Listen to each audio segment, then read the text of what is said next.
Bonsoir, vous êtes bien sur la libre antenne, donc voilà un tout petit peu de retard ce soir. Comme nous vous l'avions promis, nous avons avec nous le docteur Jean Duchazot. Je ne suis pas docteur, je suis psychologue de formation. Voilà. On parlera tout à l'heure. Voilà, donc vous êtes un spécialiste en tout cas de l'endocrinopsychologie. J'aime pas ce terme de spécialiste, mais je m'occupe de endocrinopsychologie, c'est exact, qui est une discipline que j'ai nommée ainsi il y a une trentaine, 35 ans, parce qu'elle représentait vraiment le contenu de ce que je développe à partir des travaux d'un médecin, d'un savant, qui était le docteur Jean Gauthier de Bordeaux, qui a une histoire, peut-être je vais en parler. Hein. Vous allez en parler, bien sûr. Bah, justement, le docteur Jean Gauthier, vous avez hérité de ses travaux, alors c'était un... Alors, l'histoire quand même, qui vaut la peine d'être mentionnée, sinon développée, c'est que le docteur Gauthier est un homme, d'abord un enfant qui est né avec un handicap étonnant, qui n'était pas aperçu à l'époque. Il était hypothyroïdien congénital. Cette hypothyroïdie était connue, s'est fait connaître dans les années qui ont suivi, priver les sujets d'intelligence vive, de mémoire, de capacité mémorielle. Il ne pouvait donc pas mémoriser ni apprendre le langage. Il ne pouvait pas faire d'études, il parlait donc très tard, il arrivait à parler quand même, mais très tard, il marchait très tard également. Bref, ils étaient atteints de handicap, et c'était le cas du docteur Jean Gauthier. D'accord. Et alors, cette histoire est assez invraisemblable. Il s'est nommé lui-même pré-mongolien, le stade qui est avant le mongolisme, donc la trisomie maintenant, cette trisomie qui donne ces difficultés, puisque la trisomie, c'est une hypothyroïdie congénitale, en fait. Alors, il était atteint de cela, mais il voulut se transformer, enfin les années ont passé, il a passé son bac avec beaucoup de difficultés, et il voulait faire sa médecine, on lui disait c'est pas possible, tu n'as pas assez de capacité, mais il était très très volontaire, et il a réussi, donc après son bac, à entrer en médecine. Et là, il découvre qu'il est atteint d'hypothyroïdie, c'est-à-dire que les leçons de ses maîtres, le professeur Mongour à l'époque, décrivaient les états d'hypothyroïdie, donc la fatigue extrême, la lenteur intellectuelle, l'absence totale, quasi totale de mémoire, le manque de vivacité, surtout le manque émotionnel, pas d'émotion, pas de vitalité, pas d'adaptation non plus. Et quand il a entendu ce descriptif, il s'est dit « mais je suis atteint de ces symptômes complètement. Il suffit donc que je me traite à l'hormone thyroïdienne pour que je me transforme. » Et c'est ce qu'il a fait. Il s'est donné donc de très forts extraits thyroïdiens, jusqu'à 40 cg par jour, et à l'époque c'était très fort, puisque les doses assez fortes c'était déjà 15 cg ou 20, et lui il en prenait 40, et c'est là qu'il s'est aperçu qu'il se transformait. C'est là qu'il s'est rendu compte que son intelligence se développait, que sa mémoire s'améliorait, que ses capacités s'amplifiaient, bref, il découvre l'impact inimaginable des glandes endocrines. Alors, les glandes endocrines, voilà, ça c'est pour rappeler à nos téléspectateurs, qu'est-ce que les glandes endocrines? Alors, évidemment, on a affaire à un public qui n'est pas forcément formé à la physiologie, bien sûr. Bon, les glandes endocrines, c'est quand même un peu connu, même si on est profane, ce sont 4 organes principaux, il y en a pas mal, mais il y en a 4 principales. Il y a l'hypophyse à la base du cerveau, il y a la thyroïde à la base du cou, il y a les 2 surrénales au-dessus des reins, et il y a la fameuse glande génitale, dont je pense qu'on dira un mot un peu fort, parce que c'est vraiment très important. Et ces 4 glandes sécrètent des hormones. Les hormones, qu'est-ce que c'est? Ce sont des petites molécules très, très, très fines et qui travaillent sur notre économie de façon infinitésimale. Alors, ces hormones sont sécrétées par ces organes glandulaires, donc les glandes sécrètent des hormones qui sont répandus dans le flux sanguin. Donc, D'accord. c'est le sang qui les recueille et qui va les distribuer sur les cibles cellulaires. Et voilà Et donc qui mène une transformation du corps qui stimule les fonctions, qui procure des qualités fonctionnelles, des qualités physiologiques, des diverses qualités. Par exemple, la taille. Prenons la taille. La taille, c'est la somatotrophine. C'est une hormone d'hypophyse, de l'antéhypophyse. Cette hormone fait grandir les sujets. Si on a une hypofonction de l'hormone somatotrophine, on ne va pas, une hypofonction grave évidemment, on ne va pas grandir. D'où le nanisme, on est nain. D'accord. Et donc il faut compenser, la médecine essaye d'arriver, il y a eu des problèmes, on ne va pas tout dire. La thyroïde également donne une hormone qui fait grandir, mais moins que l'hypophyse. Elle fait grandir, notamment si on prend les batraciens, nous savons que les batraciens subissent une transformation évolutive à partir du tétard, si je prends la grenouille, grâce à l'hormone thyroïdienne. Voilà, donc ce sont des hormones qui permettent, puisque je parlais de la taille, d'avoir une influence sur le grandissement du corps. D'accord. Mais vous avez les hormones qui agissent sur notre état psychologique. D'où le terme d'endocrinopsychologie que j'ai créé il y a 35 ans, parce que je voulais qualifier le contenu que m'a laissé en héritage ce fameux savant, docteur Jean Gauthier de Bordeaux, qui a travaillé cette influence des glandes sur le comportement, c'est des milliers de pages. Et j'ai voulu nommer ce contenu, et un jour j'ai eu l'idée de nommer ça endocrinopsychologie, parce que c'est non seulement une étude des glandes endocrino, mais pour mieux me séparer du certificat d'endocrinologie de la médecine, c'est aussi une endocrinopsychologie, parce que ces glandes agissent sur notre esprit, sur notre psychisme. C'est donc plutôt une psychologie qu'une physiologie. Alors, les deux termes permettent de cerner un peu le contenu général. L'endocrinopsychologie, finalement, qu'est-ce que c'est? C'est l'étude qui veut comprendre les relations qu'il y a entre le corps et l'esprit. Sujet très bateau qu'on essaye de résoudre par la philosophie et par bien d'autres disciplines, sans doute, mais qu'on n'a jamais vraiment résolu. J'expliquerai peut-être comment et pourquoi on n'a pas résolu à l'époque. Maintenant, je pourrais dire que je prétends très immodestement, mais enfin, restons modestes de toute façon, on n'a que ça à faire, mais que cette endocrinopsychologie parvient à résoudre en partie vraiment ce problème des relations corps-esprit. Alors, en fait, on était en train de partir de l'historique. Alors, je dirais, en plus de ce qu'on disait tout à l'heure, que l'auteur Gauthier, qui se voyait se transformer par l'apport d'extraits thyroïdiens à forte dose, a mis en doute, bien évidemment, tout ce qu'on lui racontait en médecine. C'est-à-dire quoi? En résumé, que le cerveau, que le système nerveux était remis en tout, que c'est le système nerveux qui était déjà depuis des décennies, d'ailleurs ça n'a pas changé, et qui a continué d'être ce moloch physiologique qui résolvait tous les problèmes. D'accord. Tout est nerveux, tout est cérébral. C'est votre cerveau qui pense, c'est votre cerveau qui veut, c'est votre cerveau qui aime. Eh bien tout cela est faux. Je le dis peut-être un peu immodestement, c'est pas grave, on peut m'objecter, hein, on pourra le faire, mais ce n'est pas possible que ce soit vrai. Pourquoi? Ben, tout simplement parce qu'un organe ne peut pas penser. Un organe est un organe, ça fonctionne, mais ça ne pense pas. Pourquoi? Ben, parce que la pensée est un acte spirituel, un acte intellectuel. Un acte intellectuel que je pose, moi en tant qu'être humain, il est forcément dû à quelque chose de spirituel. C'est-à-dire ce qui anime le corps. Donc ça veut dire qu'on peut donc en agissant sur ces glandes transformer la psychologie, c'est-à-dire agir. On agit. Peut-être même guérir une maladie mentale, je m'avoue. Oui, mais bien sûr, mais je n'ai pas besoin d'ajouter quoi que ce soit. On pourrait, conditionnel quand même, théoriquement, je dis théoriquement parce que pratiquement il faudrait entrer dans les officines des psychiatres, etc. Mais on pourrait modifier l'état d'équilibre des psychotiques et des malades mentaux, car le docteur Gauthier a montré, et j'ai repris tout ça dans des ouvrages, que l'origine fondamentale du trouble mental n'est pas du tout cérébrale. C'est entièrement endocrinien. Alors voilà, ça fait partie de nombreux chapitres de l'endocrinopsychologie, mais là on va un petit peu loin quand même. Il vaudrait mieux, peut-être, à moins que des questions se posent après, mais que nous puissions parler des glandes en général et finir l'introduction. Oui, alors Gautier, donc, vous avez compris que se voyant se transformer par l'apport glandulaire, il s'est dit, mais pourquoi nous dit-on alors que tout est cérébral, que l'intelligence même, l'adaptation, les émotions, enfin tout est d'origine cérébrale, le cerveau partout.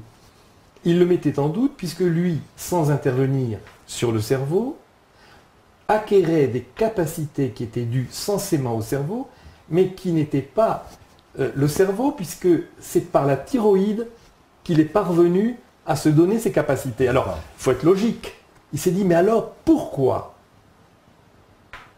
nous a-t-on dit depuis tant d'années que le cerveau... Eh bien, la réponse est là, c'est qu'on s'est trompé de prémisse. C'est-à-dire, la prémisse du raisonnement qu'on aurait dû faire il y a 150 ans avant, au début du 19e siècle finalement, c'est de dire les glandes endocrines sont premières en tout, le cerveau c'est un organe très important, mais second, je n'ai pas dit secondaire, je dis second, il vient après et on le montre embryologiquement, on le montre de manière régulière, le cerveau est myélinisé par l'apport des hormones thyroïdiennes.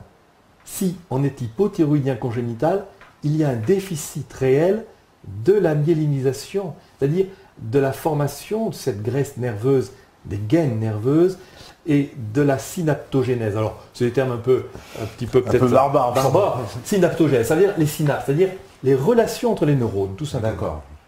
Se font très mal, le cerveau est mal constitué, et parce que l'oxygénation cellulaire est mal orchestrée. L'oxygénation, c'est-à-dire l'apport d'oxygène, est due essentiellement à la thyroxine, à l'hormone thyroïdienne. Alors Gautier donc a mis en doute, et c'est ainsi qu'il s'est lancé à corps perdu dans l'étude des glandes endocrines juste après la guerre de 14.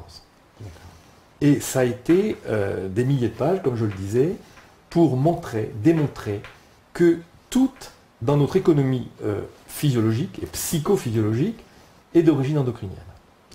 Donc la prémisse de raisonnement chez Gautier, c'est tout est glandulaire, tous nos fonctionnements sont d'origine endocrinienne, non seulement physique, mais aussi psychologique.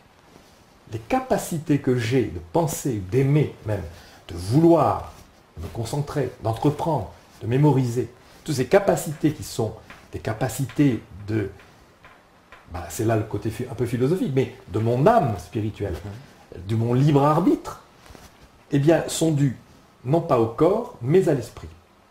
La difficulté, c'est encore l'introduction, mais c'est intéressant, je crois, la difficulté de ce problème, c'est que là, on n'est plus en science. Or, tous ceux qui font profession de nous faire connaître les fonctionnements humains prétendent faire acte de science, n'est-ce pas ?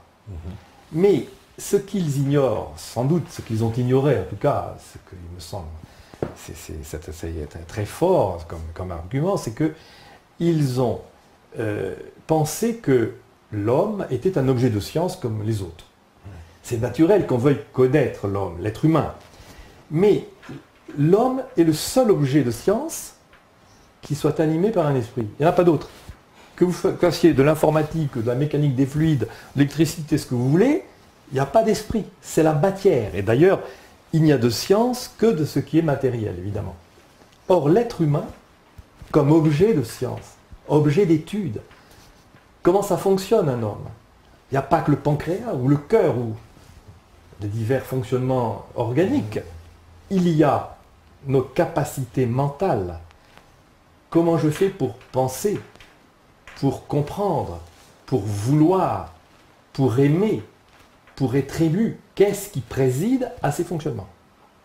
Eh bien, la prémisse des scientifiques depuis 200 ans, c'est que c'est le cerveau qui préside à ces capacités. Gautier, continué par mon modeste personne, affirmons que ce n'est pas possible, ni scientifiquement, surtout, ni philosophiquement. Parce que on ne peut pas comprendre l'être humain si on ne fait que de la science. Puisque l'âme humaine ne peut pas être appréhendée par la science. Or, on ne peut pas faire l'impasse des capacités psychologiques de l'homme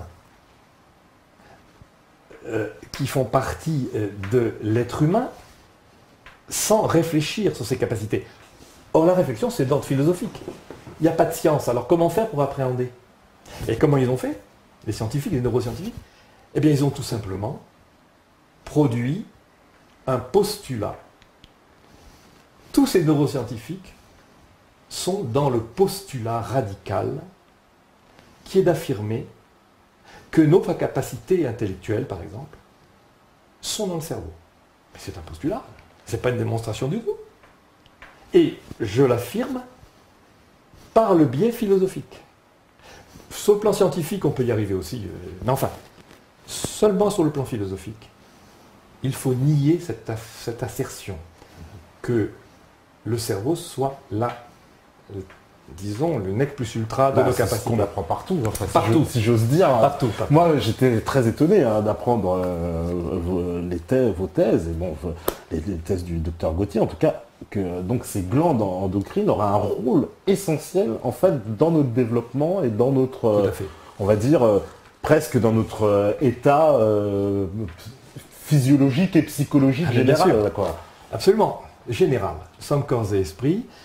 Et tout est glandulaire, disait-il, pas un principe même le plus mental, le plus éthéré même, quasiment même les pensées les plus éthérées, ne peuvent pas se séparer de l'action glandulaire. Alors, si vous voulez, souvent je fais des oppositions pour mieux faire comprendre. Celui qui est dans l'incapacité de produire des facultés normales, ce sont des malades mentaux. Leur raison, leur capacité de comprendre, la capacité de synthèse, leur adaptation au réel, tout ça, ça a disparu. Je parle des malades mentaux importants, il y a des gens intermédiaires qui ont encore des capacités, mais enfin, les vrais malades mentaux sont privés de ces capacités. Eh bien, on n'a jamais trouvé dans le cerveau, et Dieu sait s'il y a eu des recherches, un quelconque paramètre explicatif d'une anomalie de ce genre, une anomalie de faculté qui serait déficitaire chez quelqu'un, dont on pourrait dire « Ah, telle partie cérébrale est impliquée dans ça ». Jamais. En revanche, l'auteur Gauthier a montré, je continue ses recherches, que tous ces déficits chez ces malades mentaux sont d'origine endocrinienne. C'est un peu révolutionnaire, il faut le dire, mais j'ai repris il y a 4 ans, ça va faire 5 ans, un gros manuscrit de l'auteur Jean Gauthier, je l'ai travaillé beaucoup, je l'ai synthétisé, je l'ai corrigé, et puis j'ai un peu mis au goût du jour. Ce manuscrit énorme sur les maladies mentales, que j'ai fait paraître en 2009, qui fait près de 700 pages, ce livre, pour montrer et démontrer, si possible, démontrer même, enfin, l'origine des troubles mentaux est glandulaire. Elle n'est pas du tout cérébrale. Voilà. Alors, maintenant qu'on a fait une introduction, à moins qu'il y ait des questions, des objections, non, allez-y, eh bien, on pourrait parler d'un autre concept qui est encore à cheval entre le corps et l'âme, si vous voulez. C'est que dans les glandes, il y a un concept qu'il faut développer, c'est l'équilibre glandulaire, en fait. Car les glandes sont 4. Il y a 4 glandes principales. Et j'aime bien, souvent dans les cours que je donne, parce que je donne des formations pour essayer de faire qu'il y ait des gens qui continuent ce que je fais depuis 35-40 ans, parce que je prends de l'âge et que je voudrais assurer ma suite, mais ce n'est pas tout à fait facile. Eh bien, je dirais que l'équilibre glandulaire est le nec plus ultra de cette approche de ces organes glandulaires. Car, si vous voulez, il y a une petite, comment dirais-je, une petite action philosophique, une petite réflexion philosophique sur la possibilité d'être libre ou d'avoir du libre arbitre. Je dis que le cerveau ne peut pas être à l'origine du libre arbitre, par exemple, parce que tout est cérébral pour eux. Alors, la liberté, qui est une qualité de l'esprit, il faut croire qu'elle est aussi dans le cerveau, hein, mais on n'en parle pas beaucoup. Eh bien, le cerveau ne peut pas être à l'origine du libre arbitre. Pourquoi? Parce que, si on prend l'image d'une balance, une balance a 2 plateaux. Si je veux peser, je voudrais qu'elle soit juste, cette balance. Si elle est juste, je peux donc satisfaire à mon action de pesage. Mais si elle penche a priori, je dis elle est mauvaise. Je ne peux pas peser, elle ne peut pas faire son office. Par métaphore, je dis, si ma balance endocrinienne, il n'y a pas 2 plateaux, là il y en a 4 puisqu'il y a 4 glandes, est en équilibre, je vais faire que mes actes mentaux, puisque le problème c'est qu'on est corps et âme mêlés et substantiellement unis, donc on ne peut pas séparer ces deux, il faut quand même expliquer comment est possible le libre arbitre. Alors je dis, si je veux poser un acte mental, en tout cas opérer un choix, pour que mon esprit pose un acte de liberté, je veux, par exemple, de choix en tout cas, je veux choisir entre 2 solutions ou 3, il faut que ma balance corporelle soit en équilibre, comme une balance juste, de manière que je puisse exprimer cette idée que je vais dire, que c'est moi, dans mon libre arbitre, qui fait peser cette balance du côté que j'ai choisi. Et là, je suis dans ma liberté d'utiliser mon corps comme un instrument adéquat à mes opérations mentales. Si mon corps est en déséquilibre, je suis comme une balance fausse, c'est elle qui va faire la pluie et le beau temps, elle va être, comment dirais-je, déterminante de mes opérations, c'est-à-dire que ma liberté va souffrir, je vais être entraîné vers des tendances, vers des passions, mon contrôle va être laborieux, il faut donc que je puisse toujours me contrôler. Oui, parce que ça va influer donc, directement, donc, on va dire ce déséquilibre endocrinien, on peut dire ça, peut influer sur certains choix. Alors si je ne m'abuse pas, vous avez même précisé que ça peut être des choix sexuels, des choix... Tout à fait, voilà. Oui.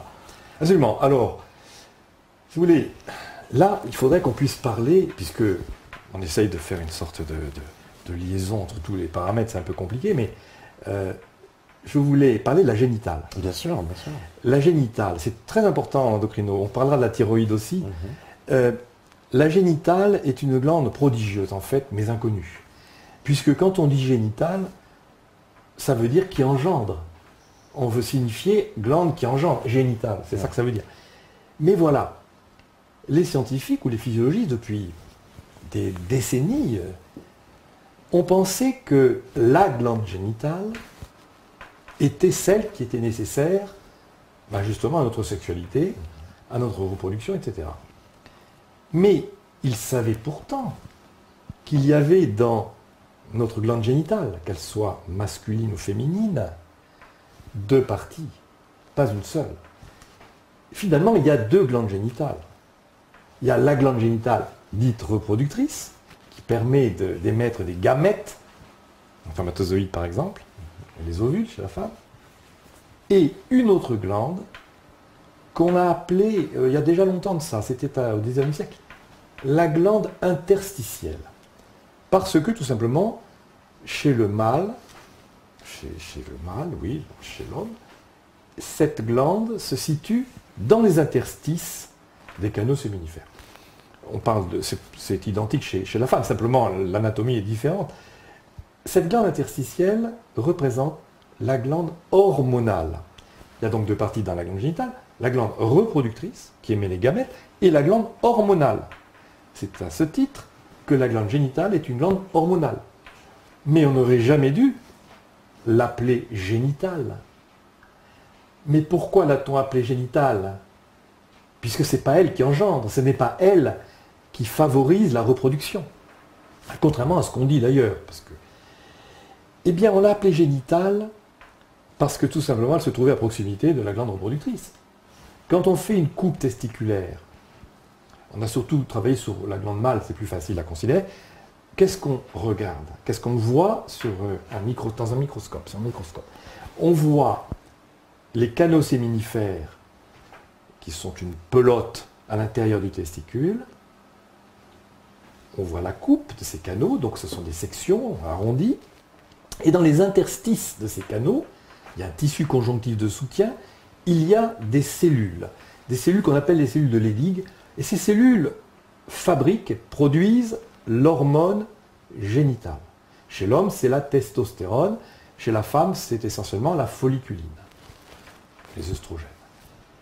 cette glande génitale, ne sachant pas à quoi elle servait, attendez, on a pensé qu'elle servait à la reproduction à cause de la proximité des deux. Ouais. On a dit c'est la glande génitale. En fait, elle n'est pas sexuelle ni génitale, puisqu'elle est antisexuelle. Et le docteur Gautier, voyant des expériences animales, s'est rendu compte, a trouvé des expériences, il a tombé sur des expériences qui étaient très parlantes pour lui.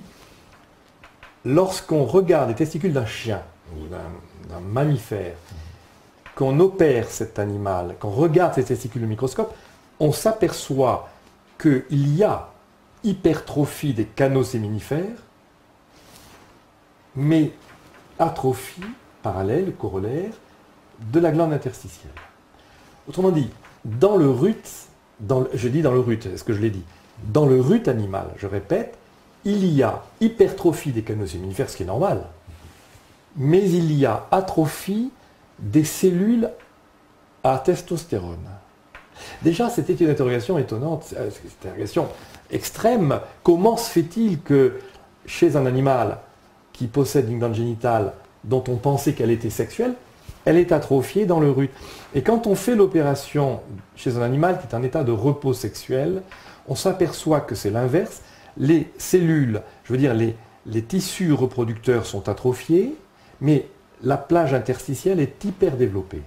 Autrement dit, lorsque l'animal est hors sexualité, sa génitale est hyper développée. Il y avait là une contradiction extraordinaire. Ce qui mettait à mal évidemment la thèse de la génitale facteur de sexualité. Elle est en fait une glande antisexuelle. Alors par analogie, le docteur Gautier s'est interrogé sur la possibilité qu'il y aurait chez l'homme, l'être humain, de avoir ses capacités, de posséder des capacités de contrôle qui seraient dues à la génitale. Si vous voulez, par analogie, l'animal, lui, n'est pas libre puisqu'il est doué d'instinct, c'est automatique. L'instinct, c'est la période, c'est l'instinct animal. Toutes les espèces sont soumises, selon leur état, à ce genre d'action physiologique. Mais l'homme, lui, n'a pas d'instinct. L'homme a des tendances qui sont différentes. Alors, il a fait une sorte d'analogie entre la possibilité qu'a l'animal a de stopper, de façon non libre évidemment, de stopper sa sexualité, puisque c'est un instinct et qu'il n'est pas libre de l'enfreindre, et la capacité que nous avons, nous les êtres humains, qui sommes libres, d'utiliser ce même principe que nous partageons avec les animaux, puisque l'homme est un animal raisonnable, disait saint Thomas d'Aquin suite à Aristote. Donc nous avons une partie animale par le corps. Or, chez l'animal, cette glande génitale a un rôle antisexuel, mais chez nous, quel rôle a-t-elle? Quel rôle a-t-il? Alors voilà, il a affirmé que notre pouvoir de contrôle de nous-mêmes était conditionné. Attention au langage. Le langage est très très important parce qu'on a tôt fait de nous prendre pour des matérialistes en disant que nos facultés viennent de nos glandes. Attention, c'est sûrement pas vrai. Nos facultés sont libres. Donc elles ne viennent pas des glandes. C'est l'inverse même. Nos facultés étant libres, on ne peut dire qu'une chose. Elles sont conditionnées par le substratum glandulaire. Donc les glandes sont les instruments, et cette notion d'instrument est intéressante, je crois, de nos opérations mentales. C'est la seule manière de résoudre, en partie en tout cas, les relations entre le corps et l'âme. Les glandes sont dépendantes, par conséquent, d'une instance supérieure qui est l'âme humaine, du libre arbitre. Les glandes sont des instruments, comme le marteau dépend de l'acte que je produis en enfonçant mon clou. Le marteau, c'est un instrument, il faut qu'il soit en bon état d'ailleurs. De même, mes glandes sont les instruments, c'est analogique, de mes opérations mentales. Si mes glandes ne sont pas en équilibre glandulaire entre elles, si elles sont abîmées, si elles sont dysfonctionnelles, bref, mes capacités, même physiques d'ailleurs, mais surtout mentales, vont souffrir, ne vont pas être au niveau, vont être entachées d'un d'impéritie, de difficulté, etc. Et voilà que là, on arrive à montrer comment ces glandes en équilibre peuvent être le fondement de notre efficacité intellectuelle et mentale. Alors, voilà. Alors, cette génitale est donc la glande de la volonté. Donc ça veut dire, pour bien comprendre, ça veut dire que donc on influerait sur ces glandes par notre mental, mais les glandes, elles sont dans un état de base. Est-ce que... Oui. Alors cet état, qu'est-ce qui détermine Alors votre question me permet de continuer, vous avez raison, c'est bien de poser cette question, mais justement, souvent on va poser la question, mais qui fait quoi? Qui est premier dans l'affaire? Est-ce que c'est les glandes ou c'est le libre arbitre, etc. Évidemment, non, nous sommes des êtres en puissance d'être libres. C'est là la philosophie, un peu la réflexion, parce que sinon on ne comprend pas grand-chose. Si on est purement scientifique, on ne va pas comprendre ces choses. L'homme est un objet de science à part, j'ai bien dit, il faut la réflexion sur ce qu'il est. Une réflexion pour essayer d'appréhender le côté non scientifique. L'âme humaine, c'est quoi? C'est le principe vital. C'est le fait que je sois vivant. Mais c'est quoi le vivant? Personne ne sait. C'est quoi le vivant? C'est l'âme, disait Aristote. L'âme, ça veut dire quoi? L'âme, c'est un mot qui signifie qu'on est animé. Quand on est mort, on n'est plus animé, donc il n'y a plus l'âme. C'est ça que ça veut dire. Donc, le fait qu'on soit vivant, ça veut dire que l'âme agit. Et dès que je suis mort, ça y est. Mon corps n'est plus cet instrument capable de donner à mon âme ses capacités. C'est un peu curieux. C'est curieux, mais c'est l'unité substantielle entre l'âme et le corps. Eh bien, lorsque donc j'opère... Attendez, j'ai perdu mon fil du coup à faire mes digressions, mais ça va revenir. L'âme humaine, au départ, elle est, puisque l'embryon, que je sache, commence à être vivant, il est vivant, il se développe, etc. On ne va pas rentrer dans la discussion, l'âme se situe à quel moment, etc. Cette âme est potentiellement, elle est dans l'être humain. Il est vivant, donc il a une âme. Mais pour que le corps devienne l'instrument adéquat de cette âme qui est là, au début de la vie, mais qui n'est pas capable de raison encore, ni de capacité intellectuelle, elle va attendre une maturation du corps. Le corps se développe, les glandes interviennent énormément dans ce développement. Dr Gautier disait d'ailleurs que l'enfant à la naissance pendant 1 an est sous la domination de sa surrénale. On le voit par différents caractères, mais on ne va pas tout dire, on ne peut pas. Après 1 an, il devient thyroïdien dominant, nécessité d'apprendre le langage, glande de l'émotion, glande de la sensibilité, la thyroïde, glande de la mémorisation. Donc cette glande entre en lice de façon puissante entre 1 an et 7 ans, avec une apogée à 5 ans. L'enfant va donc acquérir des capacités vitales, mémorielles et intellectuelles déjà après l'âge de 1 an. C'est très doux au départ, mais se développe. Ensuite, à 7 ans, il est sous la domination de l'hypophyse. Cette glande qui est située à la base du cerveau, qui est une glande, ce n'est pas du tout reconnu officiellement, parce que l'endocrinopsychologie, on est encore à 3 années-lumière de comprendre. Gautier disait que c'est la glande du calcul, c'est la glande des mathématiques. Est-ce que c'est la fameuse glande pinéale? Non, non, la pinéale, c'est autre chose. C'est la glande pituitaire, hein, l'hypophyse. La pinéale, c'est l'épiphyse, qui n'est pas très loin d'ailleurs.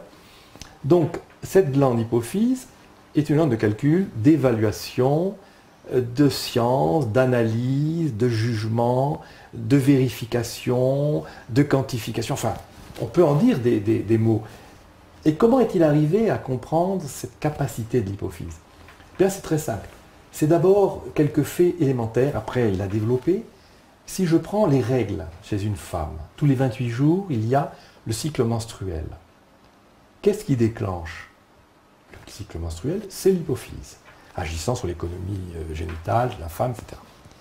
Or, comment est possible ce calcul de 28 jours pour faire que tous les 28 jours, quand une femme est réglée correctement, il y ait ce déclenchement des règles? C'est tout simple. il fallait qu'il y ait dans l'hypophyse un principe calculateur. C'est ainsi que l'hypophyse est douée à la fois d'une partie hormonale, l'antéhypophyse, et d'une partie nerveuse, la post-hypophyse, qui fait que elle va gérer, cette hypophyse, les relations entre l'hormonal et le nerveux, si vous voulez. Bien. Alors, l'hypophyse, glande des mathématiques. J'ai dit pourquoi et comment, mais enfin, on ne peut pas approfondir. Et ceux qui sont sous la dominance de cette glande hypophysaire sont des gens qui sont plutôt scientifiques, qui aiment les maths, qui aiment raisonner, ils sont sur le plan physique résistants, ils ont du sang-froid, c'est une glande de résistance, si vous voulez. Donc, à la fois intellectuellement, raisonnement, analyse, science, sur le plan physique, donc résistance, sportif, d'endurance. Alors, l'hypophyse à partir de 7 ans, d'ailleurs, c'est curieux qu'on dise de façon immémoriale que la glande hypophyse, que 7 ans est l'âge de raison. Ouais. Gautier l'a redécouvert d'une façon en l'appuyant sur des réalités glandulaires. La glande de la raison, donc l'âge de raison, c'est bien 7 ans. L'enfant s'intéresse aux mécanos, vous savez, autrefois on avait des jeux de mécanos, etc. Il commence à comprendre des éléments de raisonnement. Il voit que hier c'était avant, demain c'est après. Vous voyez, il a des notions de ce genre qu'il n'a pas avant. Il a du mal à concevoir à 4 ans, 5 ans, demain, hier. C'est des notions parce qu'il faut calculer, il faut voir, il faut faire un jugement. Il ne peut pas trop tôt. À partir de 7 ans, il le peut. Voilà. Et puis enfin, après vient la dominance génitale. Alors, qu'est-ce qu'on peut encore dire sur la génitale? Après, on pourra peut-être parler des détails, il y a beaucoup de choses à dire, mais il y a une chose qu'il faut dire ici qui est vraiment très importante, c'est ce qu'est la puberté. La puberté, on ne sait pas ce que c'est.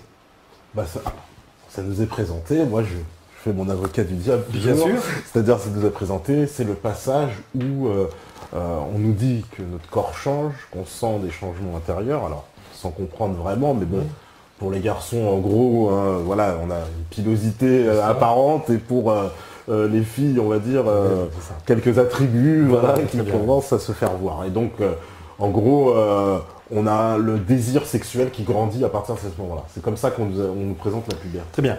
Alors, qu'est-ce qu'il faut affirmer plutôt? Bien qu'il faille, c'est pas nécessaire de dire le contraire absolument de tout ce qui est dit là. Ce n'est pas entièrement faux, mais ce n'est pas totalement vrai non plus, loin s'en faut. Loin s'en faut. La puberté, c'est avant tout l'acquisition de l'équilibre glandulaire. Donc la puberté n'a jamais été et ne sera jamais l'avènement des forces de reproduction. La puberté consiste en la stimulation de la glande génitale interstitielle, qui n'est pas sexuelle. Mais voilà, pourquoi avons-nous pensé depuis trop longtemps que la puberté était en rapport avec la sexualité? Bien tout simplement parce que, vers 12 ans justement, il y a, dans cette stimulation de la glande génitale endocrine, une stimulation corollaire, parce que c'est le moment de préparer la fonction sexuelle, une stimulation de la glande reproductrice, qui va évidemment se manifester en conjonction avec la thyroïde, qui est une glande de sensibilité, de plaisir, d'excitation, va pouvoir nous troubler quelque peu par rapport à ces questions. Et donc on va mettre l'accent sur la sexualité comme finalité de la puberté. Or, il existe ça c'est une découverte du docteur Jean Gautier. Les médecins savent qu'il existe une première période qui est vers 8 jours de la naissance. Ils savent, ils l'ont répertorié, mais ils n'en connaissent pas la finalité